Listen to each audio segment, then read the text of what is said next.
विधानसभा चुनाव से पहले समाजवादी पार्टी के लिए बड़ी राजनीतिक परेशानी खड़ी कर सकता है।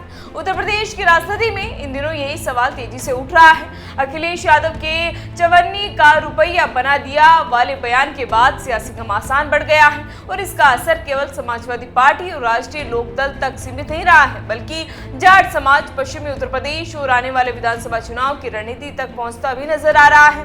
अब सबसे पहले इस बयान पर आरएलडी प्रमुख जयंत चौधरी ने कड़ी प्रतिक्रिया दी और आरोप लगाया है कि राजनीतिक लड़ाई में निशाना उन्हें बनाया जाना था, पूरे जाट समाज को नहीं। इसके बाद बसपा प्रमुख मायावती भी जयंत के समर्थन में उतर आई। मायावती ने अखिलेश के बयान को अमर्यादित और अशोभनीय बताते हुए जाट समाज से माफी मांगने की मांग की और इसे चौधरी चरण सिंह की विरासत से जोड़कर सपा पर हमला भी बोला।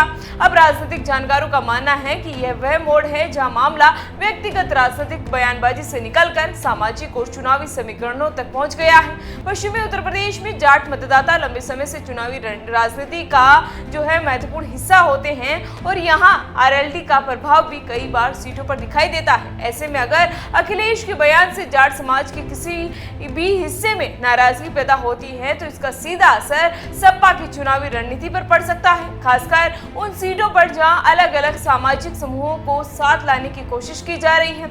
इसी दबाव को देखते हुए शिवपाल सिंह यादव का डैमेज कंट्रोल के लिए सामने आना भी महत्वपूर्ण माना जा सकता है। इसका मतलब यह है कि पार्टी नेतृत्व को अंदाजा है कि एक राजनीतिक टिप्पणी अगर लंबे समय तक चर्चा में रहती है तो वह चुनावी मुद्दे में बदल सकती है। तो वहीं दूसरी ओर भाजपा और उसके सहयोगी दलों को अखिलेश पर हमला करने का एक और मौका मिल गया।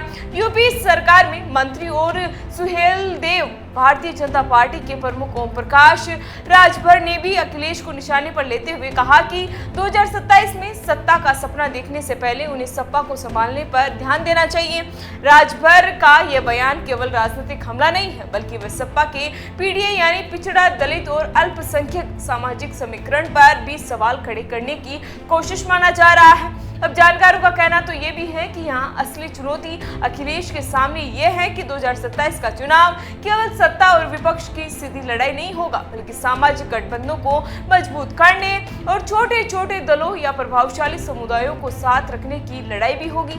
इसीलिए फिलहाल इस विवाद को सपा के लिए तत्काल चुनावी नुकसान का निश्चित संकेत मानना जल्दबाजी होगी, लेकिन इतना जरूर है कि जयंत चौधरी, मायावती और भाजपा की ओर से लगातार हो रहे हमलों ने अखिलेश के सामने राजनीतिक नैरेटिव को संभालने की चुनौती बढ़ा दी है। अब 2027 में असली परीक्षा यही होगी कि अखिलेश यादव इस विवाद को कितनी जल्दी नियंत्रित करते हैं, जाट और किसान राजनीति के बीच अपनी जगह कैसे बनाते हैं और पीडीए के साथ दूसरे सामाजिक समूहों को किस तरह जोड़ पाते हैं। अब यह राजनीतिक घटनाक्रम है, इसका असली असर आने वाले महीनों में गठबंधन और सामाजिक समीकरणों के जरिए दिखाई दे सकता है। फिलहाल इसी तरह की राजनीतिक और चुनावी अपडेट के लिए बने रहिए हमारे साथ और देखते रहिए द इंडिया मूव्स। नमस्कार।